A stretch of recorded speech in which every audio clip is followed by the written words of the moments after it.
¿Qué tal, amigos? Sean bienvenidos a la sección de Pregúntale al Abogado. Sí, Pregúntale al Abogado deriva de nuestro podcast Fitmasters y para ello nosotros iniciamos este nuevo proyecto con la finalidad de que todas las personas y todos nuestros radioescuchas y oyentes de nuestro video podcast, tanto en YouTube como en Facebook, tengan la oportunidad de tener conocimiento de las cuestiones legales de mayor concurrencia y controversia de la sociedad. Hablaremos de temas de lesa necesidad en la zona metropolitana de Guadalajara, en Jalisco, en México y, por qué no, de Latinoamérica. Con esto se pretende ser el podcast más escuchado en temas controversiales y en temas jurídicos. Sin más preámbulo, quisiera iniciar con este nuevo proyecto, con este nuevo podcast, con la invitación y presencia de nuestro amigo y queridísimo, estimado Jaime Reynoso Pérez. ¿Qué tal, amigo? Sé bienvenido a tu podcast Pregúntale al Abogado. Amigo Alan, muchas gracias. Nuevamente felicidades por este arranque, por este proyecto, del cual ya he sido partícipe desde algunos inicios. Y pues encantado de la vida siempre de ser invitado en estos tipos de temas jurídicos e importantes para la sociedad. Quiero decirles a todos que es nuestro primer podcast y que Jaime es pues nuestro padrino de honor. Esperemos que el día de hoy todas nuestras personas que nos escuchan obtengan una información valiosa, ya que el tema del día de hoy, amigo, deriva del derecho administrativo. Hablaremos de responsabilidades patrimoniales, de las fotoinfracciones, de la verificación, que hoy día en Jalisco está muy concurrida, está muy sonada, y algunas cuestiones legales que para eso nuestro expertise hablará del tema, y sobre todo hablaremos de lo que es el acto administrativo, y por ello es que quisiera realizarte, mi estimado, la primera pregunta, para que todas las personas pudieran digerir y tener esa flexibilidad y el conocimiento jurídico a su alcance, y es, ¿qué es el acto administrativo como tal? Claro que sí, mira, primero de inicio hablamos de que el derecho administrativo, del que emanan los actos administrativos, es una rama del derecho público que regula obviamente el actuar de los poderes, la administración pública y su relación con la ciudadanía o con los administrados. Partiendo de ahí, ya hablaremos de que un acto administrativo es toda declaración unilateral de la voluntad de una autoridad, ¿sí?, en la que crea, extingue, modifica, transmite ciertos derechos o obligaciones y en relación con un administrado o un ciudadano. Eso es parte de lo que es un acto administrativo. De ahí, bueno, podemos decir que hay diferentes tipos de actos. En materia local, nuestra legislación administrativa, la Ley de Procedimiento Administrativo, habla de diferentes tipos de actos administrativos, como los actos definitivos, actos declarativos, regulativos, procedimentales, ejecutivos y constitutivos.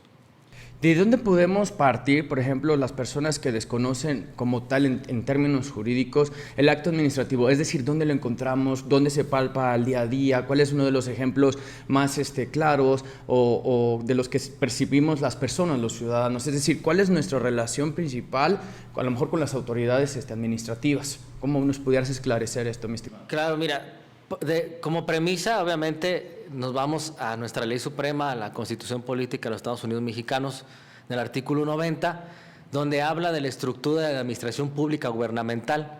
De ahí partimos hacia el derecho local, ¿sí? En materia local, en Jalisco, está regulado a través de una ley de justicia administrativa y de una ley de procedimiento administrativo. Nuestra autoridad máxima en estos temas en Jalisco es el Tribunal de Justicia Administrativa, que es una institución pues no nueva, ya tiene bastante tiempo y que se ha dedicado a regular todos los actos de autoridad, ¿sí? Ese es el órgano máximo en Jalisco que regula los actos de autoridad. La ley que regula este tipo de actos es la Ley de Justicia Administrativa y la Ley de Procedimiento Administrativa. Hablando en plata pura, puede ser una se clasifica como la ley sustantiva y otra la ley adjetiva, una donde viene la esencia de qué es el acto administrativo, qué es el derecho administrativo local, y la otra cuál es su procedimiento, ¿no? ¿Qué tengo que hacer yo para resolver un asunto en materia administrativa? Por ejemplo, mi estimado, el Poder Judicial, o más bien el Tribunal Administrativo, depende del Consejo de la Judicatura Federal, es decir, del Poder Judicial del Estado, o en lo sucesivo, si nos vamos a la jerarquía de estas autoridades del Poder Judicial Federal. No, fíjate que es un tema muy interesante porque hubo una reforma hace algunos años, unos 2 años aproximadamente, esto a raíz de la modificación o más bien de la creación del nuevo Sistema Nacional Anticorrupción. A raíz de esa reforma, se independizan los tribunales administrativos en toda la República y se hacen un organismo público, digamos, no autónomo, ¿sí? Pero es un organismo que tiene autonomía, pero que ya no depende del Poder Judicial. Ahora depende prácticamente administrativamente o presupuestalmente depende del Ejecutivo. Ya no dependemos del Poder Judicial como anteriormente. Anteriormente se llamaba Tribunal de lo Administrativo. Hoy es Tribunal de Justicia Administrativa. Esto a raíz de esas reformas que vinieron a modificar tanto el nombre como la estructura orgánica del tribunal, ¿sí? Hoy en día ya hay una sala superior del Tribunal de Justicia Administrativa que lleva segunda instancia y la primera instancia la lleva las salas unitarias del Tribunal de Justicia Administrativa. Son 6 salas unitarias, son 3 salas de la sala superior y pues en todo ese órgano se desarrolla prácticamente toda la actividad jurisdiccional de la materia administrativa en Jalisco. Mucha gente a lo mejor que nos está escuchando en nuestras redes y que nos escuchará después cuando pasemos el programa, ¿por qué, pregúntale al abogado, inicia con este tema tan suscitado, tan controversial? Y es que ahí deriva mi segunda pregunta, mi estimado. ¿Cuáles son los temas que mayormente se versan o se dirimen en el tribunal? Mucha gente contempla, por ejemplo, que ha sucedido con su servidor, de que acuden a nuestros servicios con una serie de multas, de infracciones, de faltas administrativas, incluso hasta pruebas de alcoholemia, de peritaje. O sea, ¿cuáles son los más concurridos de los que versan ahí en este Tribunal de Justicia? Bueno, los que acabas de decir son principalmente, prácticamente, te puedo decir que el 80% del trabajo del Tribunal de Justicia Administrativa son asuntos de fotoinfracciones, asuntos de movilidad. Dígase fotoinfracciones, multas de tránsito por alcoholemia, multas de parquímetros, cualquier tipo de multa que emane de una autoridad administrativa, municipal o estatal, se velará su nulidad o mediante un juicio ante el Tribunal de Justicia Administrativa.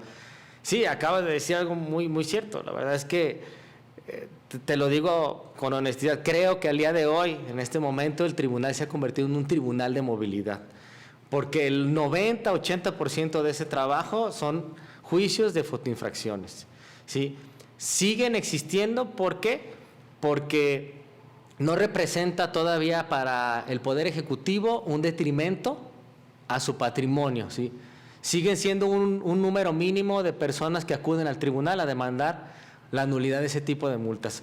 Por eso no ha habido, yo creo, en la realidad no ha habido un cambio a esta, más bien no ha habido un motivo de legislación, una justicia alternativa para tratar este tipo de temas que pueden ser muy sencillos en el tribunal, ¿no? Lo que sucede, por ejemplo, o sea, ya siendo muy, muy abiertos al tema, ¿por qué tanta gente realmente acude para solicitar estas fotoinfracciones? O sea, ¿en dónde está, ahora sí, hablando en cuestiones jurídicas, la situación en la que no permite, o que permite más bien que vaya y se presente este tipo de nulidades, ¿no? Es decir, mediante una demanda administrativa vengo a revocar, no sé, 30 folios de los cuales pues me pasé en las vías de mayor concurrencia en Guadalajara. ¿Qué es lo que sucede ante esa materia? O sea, ¿por qué si eso es una situación que se ha vivido desde toda la década, incluso ya en esta nueva, no ha habido a lo mejor alguna modificación, una reforma a la norma, o incluso que tú también nos digas, no, Alan, es que de esta forma funciona y es correcta legalmente, además es posible? Mira, partiendo de una premisa de que todos los actos administrativos, ninguno es un acto perfecto. La ley establece ciertos requisitos de validez de esos actos administrativos. Sí, que esté por escrito, que esté firmado por una autoridad competente, que sea emitida por un servidor público competente para ello, etcétera. Entonces, ningún acto en sí cumple con todos esos requisitos de validez. De ahí, quien no desea o quien desea ejercer un derecho constitucional de venir a revocar ese tipo de actos, puede acudir ante el Tribunal de Justicia Administrativa a través de una demanda de nulidad. Ciertamente, la verdad es que a plata pura, más que recaudatorio, es sancionatorio, ¿sí? Hay cada día, o más bien, un sinnúmero de vehículos en la ciudad transitan por periférico a más de 120, 150 kilómetros por hora. Por muchos años fue una vía que fue sumamente peligrosa y accidentada. Hay estadísticas de la Secretaría de Movilidad en la que hablan de qué cantidad de accidentes había en periférico, en avenidas muy transitadas, López Mateos, Lázaro Cárdenas, etcétera.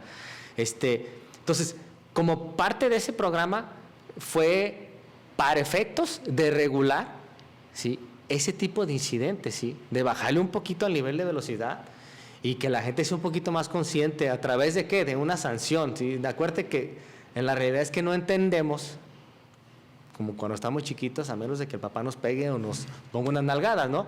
Es igual aquí, ¿sí? Hasta que no nos sancionan entendemos que tenemos que tener esa precaución, ese cuidado con la velocidad de un vehículo, ¿no? Entonces, precisamente por eso es que se creó este tipo de proyectos, ¿no?, de las fotoinfracciones, cómo sancionar y regular a alguien y regañarlo para que se regule, ¿no? Las multas para eso existen, ¿no? Porque cometes una sanción y pues hay alguna manera de que te castiguen. Oye, mi estimado, pero por ejemplo, la ciudadanía al saber que hay un medio de impugnación que puede ayudar a que se realice la nulidad de este acto o se impugne, ¿no también fomenta el hecho a generar una indiferencia? El hecho de decir, bueno, está el Tribunal de Justicia Administrativa que me puede facilitar a lo mejor las mismas, ¿no? Entonces, por eso yo te preguntaba en la segunda pregunta, o sea, ¿en qué deriva o en qué se cuestiona, como tú bien mencionabas, que no hay una alternativa, una medida en la cual, pues también el tribunal tenga operaciones de otras cuestiones, ¿no? Digo, si bien es cierto, como tú mencionabas, es el pan de cada día, a lo mejor, de todos los funcionarios de este tribunal. Sin embargo, creo que ahí a lo mejor como que sigue habiendo una laguna que no la vamos a resolver ahora. Digo, al fin y al cabo, tú eres experto en estos temas, pero no en las cuestiones legislativas. Digo, eso ya no es nuestra cancha.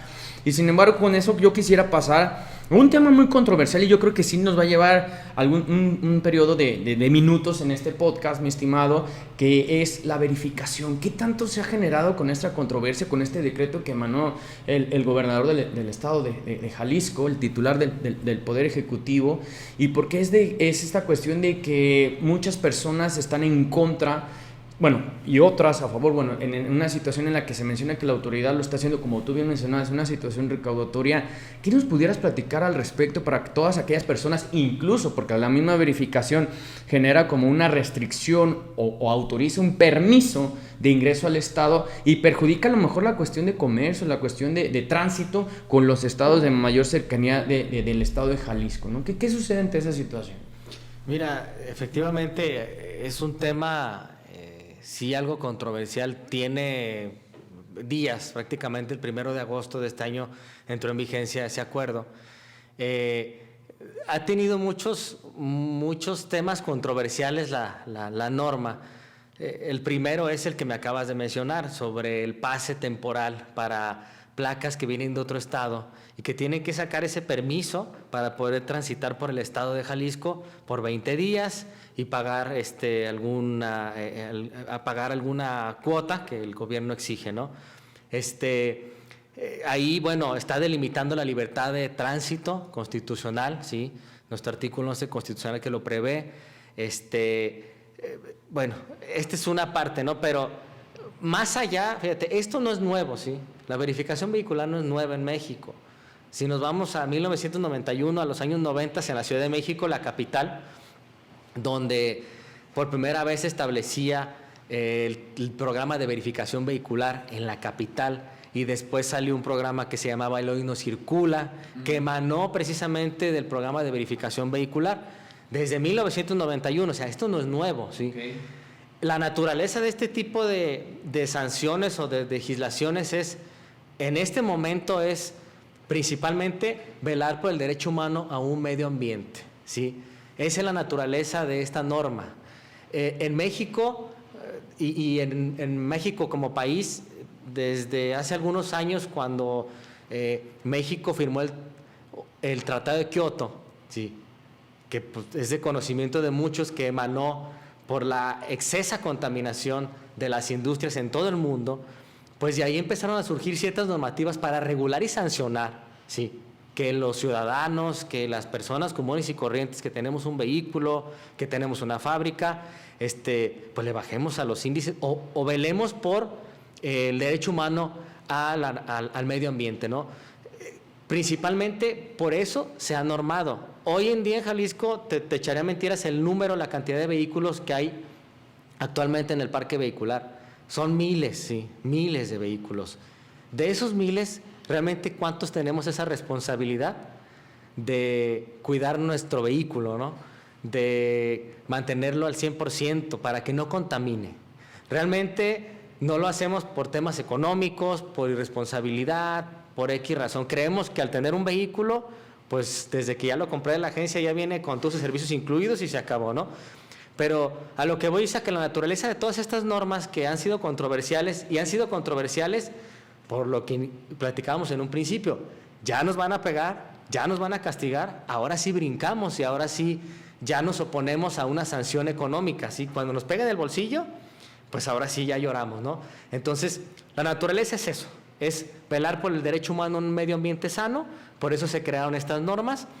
Y bueno, ya de ahí el tema de las sanciones, el tema de las restricciones que involucra esta norma, bueno, sí ameritan un análisis que ya corresponderá a los órganos constitucionales, a los tribunales colegiados y juzgados de distrito en su momento, analizar a través de sus criterios, de sus precedentes legales, si este tipo de normas son inconstitucionales o no. ¿Sí? En este momento a los ciudadanos nos tocará en su momento, si lo consideramos, promover algún amparo o algún juicio en contra de estas normas y esperar a que las autoridades federales pues resuelvan. No sabemos que de algunos amparos que ya se ha escuchado por ahí en redes, en periódicos, que ya se han resuelto a favor de algunos particulares. Bueno, habrá que ver el caso en particular, cómo es que demandaron, qué solicitaron, etcétera, ¿no? Entonces, acuérdate que cada caso es distinto, ¿no? Es distinto un dueño de taxis, un camión de transporte público a un particular, ¿no? Tanto la sanción como las prerrogativas que establece la ley en este tipo de temas son muy distintas, ¿no? Entonces, sí es un tema controversial, pero pues prácticamente será algo que se irá regulando o se irá resolviendo con el transcurso del tiempo y de acuerdo a las estrategias jurídicas y las determinaciones de las autoridades federales, ¿no? Mi estimado, una pregunta muy puntual y yo creo que tiene que ser directa, bajo tu conocimiento y tu expertise. ¿A quién le perjudica más la situación de la verificación? ¿Al ciudadano? ¿A la autoridad? Me refiero al gobierno estatal, digo, quien fue el que emitió el decreto, o en lo sucesivo a la autoridad federal. Es decir, quiero ordenar mi pregunta. El ciudadano como tal es el más perjudicado ante esta situación, como tú bien mencionas. Es que es algo que ya estaba desde el 1900 para acá. Ok, entonces, en dado caso de que estuviera así, ¿por qué se dejó de seguir esta prerrogativa o este mandamiento de ley expreso por las entidades federativas? Y en lo sucesivo, ¿qué sucede, por ejemplo, con aquellas personas? Digo, porque como tú bien mencionabas, toda esta cuestión sobre todo afecta en la situación económica. Sabemos la cuestión en la cual llevamos la gran mayoría de las personas en todo el planeta, y son las tres crisis, ¿no? La sanitaria, la económica y la emocional. Ahorita estamos hablando de una cuestión jurídica, de una perspectiva legal. Entonces, el hecho de que a lo mejor este tipo de medidas sancionatorias, como tú bien mencionas, perjudican a quién. Y esa es mi pregunta y quisiera que nos lo pudiera resolver. ¿Más al ciudadano o a la autoridad del Estado que en su momento pues se la pueden echar para atrás? ¿O la autoridad federal que va a tener un poquito mayor de talacha, o en lo sucesivo que pueda confirmar estos mandamientos? O sea, sí quisiera que a lo mejor uno lo pudiera así desmembrar un poquito para que la persona lo pudiera entender, digo, porque si no al rato, todos mañana en movilidad presentando sus amparos y te van a hablar y ayúdame, ¿no? Sí. Entonces, por esa parte sí quisiera que nos explicaras. Mira, yo creo que de manera individual, lo que acabas de mencionar, yo creo que afecta de manera distinta a cada uno. Al gobierno lo puede afectar. Si esta norma que ya entró en vigencia y ya tiene los medios para poder ejecutar los centros de verificación, si él ya lo implementó, ya hizo el gasto el gobierno, ya tiene los centros especializados para hacer este tipo de servicio, ya hizo ese gasto millonario, ¿no? Al ciudadano lo puede afectar. El no someterse a esa norma lo afectaría primero en el tema económico, por una sanción, una multa que le impondría el gobierno por no acatar esa medida. Segunda, yéndonos a la naturaleza de lo que hablamos hace un momento, de que el no acatarlo sería también a lo mejor una responsabilidad moral, ¿sí? Por el tema del medio ambiente, porque la norma se hizo para velar por el derecho al medio ambiente, por mejorar los índices de INMECAS, que en Jalisco, en Guadalajara, sobre todo, todos los días están por encima. Y yo creo que la sociedad en general, pues, afectaría, ¿sí?, si no somos responsables, ¿no?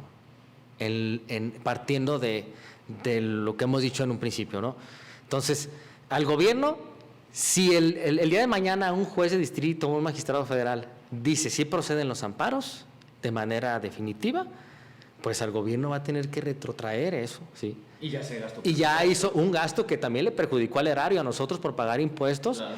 Ya hizo los gastos millonarios de establecer toda la maquinaria y todo eso que ocupó el pago de empleados, etcétera, para llevar a cabo este programa. A nosotros como ciudadanos, bueno, si ya no lo ponen, pues ni modo. Seguiré mi vida normal, ¿no? Y mi vehículo seguirá como normalmente lo hacía, ¿no? Sí. Entonces, es una lucha, yo creo, una lucha de ideas y más bien yo creo que una lucha de responsabilidades, ¿sí? Por eso, pues, sería difícil decir realmente, pues, a todos los puede afectar en esto, en general, ¿no? Yo creo que más bien es muy individual, ¿no?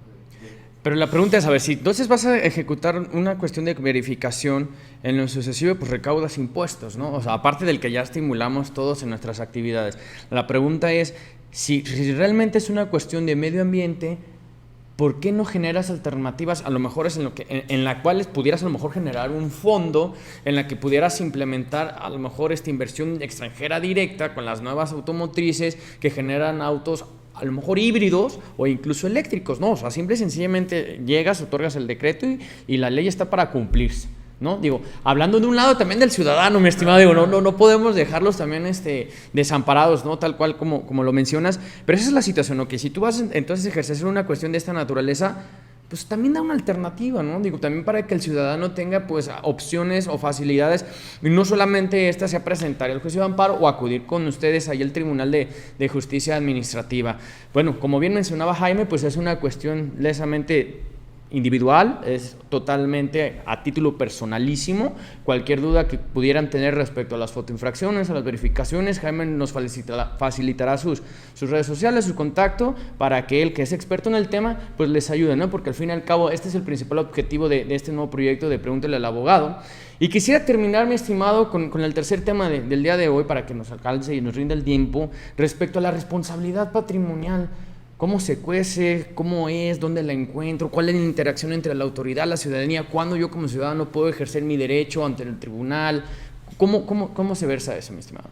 Fíjate que este tema en lo particular es un tema muy controversial, que es un tema que ya también tiene algunos años de existir en la norma y de tener ese derecho como ciudadanos, mas sin embargo, no ha existido por parte del gobierno o de los ciudadanos una cultura para promover este tipo de responsabilidades. La responsabilidad patrimonial de inicio emana del artículo 107 constitucional. ¿Sí? La responsabilidad patrimonial no es nada más y nada menos que la búsqueda de una indemnización por un daño o un perjuicio que una autoridad administrativa me ocasiona. Un ejemplo simple, yo vengo por la calle, caigo en un bache, ¿sí? Sabemos que el 115 constitucional es obligación de los municipios velar por el bacheo y el alcantarillado y el tener calles dignas, etcétera. Entonces, ahí lo establece la norma y al no hacerlo, al no cumplir con su trabajo, le ocasionó un daño material a tu vehículo. Esto es muy común y ahorita con tiempo de lluvias creo que lo vemos cotidianamente, ¿sí? Tema de la responsabilidad patrimonial, ve sobre todo algo que se llama actividad administrativa irregular, que es simple, es detectar qué dejó de hacer la autoridad administrativa y qué daño o perjuicio me causó. A través de un juicio ante el Tribunal de Justicia Administrativa se pueden invocar ciertas acciones, ¿sí?, para que el ciudadano tenga acceso a una indemnización, ¿sí? A través del juicio puede otorgarse una indemnización por daños materiales, físicos o algo que se llama lucro cesante, que es todo lo que se deja de percibir con el transcurso del tiempo.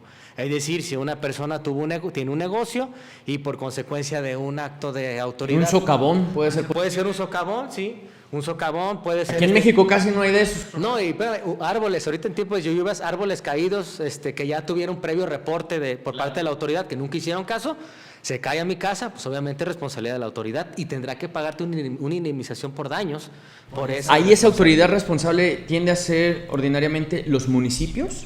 Puede ser el municipio, puede ser el gobierno del estado a través de sus dependencias, de sus instituciones, cualquier dependencia estatal, municipal. Oiga, mi estimado, y por ejemplo, cuando se cayó lamentablemente la línea 12 del tren ligero en la Ciudad de México, ¿hay una responsabilidad patrimonial? ¿Ahí lo pueden indagar los ciudadanos? ¿Pueden presentarlo ante la Ciudad de México? Sí, pudieran indagarlo. Ahí tendría uno que ver quién fue quien realizó la obra, quién se encargaba del mantenimiento, si era parte del gobierno, era iniciativa privada o estaba subrogado el servicio de tren. Por ejemplo, en este procedimiento, ¿cabe el tercero perjudicado? Es decir, si algún familiar o alguna persona llegada a mí estaba presente en el transporte cuando sucedió este hecho, ¿puedo hacerlo yo indirectamente o si tiene que ser a título personal esta responsabilidad? Efectivamente, tiene que ser instancia de parte agraviada, efectivamente, este tipo de acciones tiene que ser instancia de parte agraviada únicamente, ¿sí? O en caso lamentable de algún fallecimiento, pues podrá ser alguno de los representantes, el albacea, etcétera, ¿sí? En este tipo de juicios. Entonces, cualquier irregularidad que genere un menoscabo a la ciudadanía o un patrimonio social, cabe la posibilidad de esta demanda, se presenta ante el tribunal del Estado, de cada entidad federativa. Digo, esto puede suceder desde Tijuana hasta Quintana Roo, ¿no? Exactamente, en términos generales sí. En Jalisco el procedimiento prescribe en un año. Ok, sí, un año tienes tenemos. un año para demandar primeramente ante la autoridad que presuntamente es la responsable, es decir, si fue el ayuntamiento, el CIAPA, el gobierno del estado. Lo presento como una queja, como un recurso. Una solicitud de reclamación de responsabilidad patrimonial. Es como una pequeña demanda, un pequeño escrito hecho cumpliendo con algunos requisitos. Y esta resolución o esta determinación que emane de la autoridad, si es favorable, desfavorable o favorable parcialmente, puedo ya impugnarla ante el Tribunal de Justicia Administrativa. Ok, favorable parcial, ya cabe la posibilidad de acudir al tribunal. Así es, ¿sabes qué? Parcialmente me concedieron el pago de X cantidad, cuando yo pedí más, bueno, ya será cuestión de análisis ante la autoridad máxima, que es el Tribunal de Justicia Administrativa. Mi estimado, antes de terminar el programa, por favor, ¿pudieras facilitarnos tus redes sociales? ¿Dónde te encuentran? ¿Dónde te pueden contactar en temas de derecho administrativo? Claro que sí, pues mi teléfono es el 333-842-2290. Mis redes sociales aparezco en Facebook como Jaime Alberto Reynoso Pérez y en Instagram también como Jaime Reynoso. Amigos, muchísimas gracias por acompañarnos, estamos muy contentos, muy felices, esperamos mucha difusión, que nos compartan, que sepan que tienen ya un podcast en las cuales lo podemos representar vía legal y judicial, contamos con grandes amistades y grandes compañeros de trabajo, colegas y alto experto, sobre todo él y los que vienen en materias jurídicas, y decirles que pues no están solos y que estamos para servirles a todos ustedes. Muchísimas gracias, mi estimado. Gracias por tu invitación, por tu participación, por estar con nosotros. Amigo, feliz de la vida siempre de acompañarte en este tipo de proyectos. Te digo, no es la primera vez que hemos estado presentes en Feedmasters, en este tipo de programas, y pues agradecido. Y sobre todo que este tipo de temas sea agradable y que le sirva a la sociedad, a la ciudadanía, que saben que tienen sus derechos. Bueno, pues esta es la alternativa para que los conozcan. Cualquier duda que tengan después de este podcast, por favor, comuníquense con nosotros y a la brevedad nos comunicaremos con ustedes. Esto fue Pregúntele al Abogado.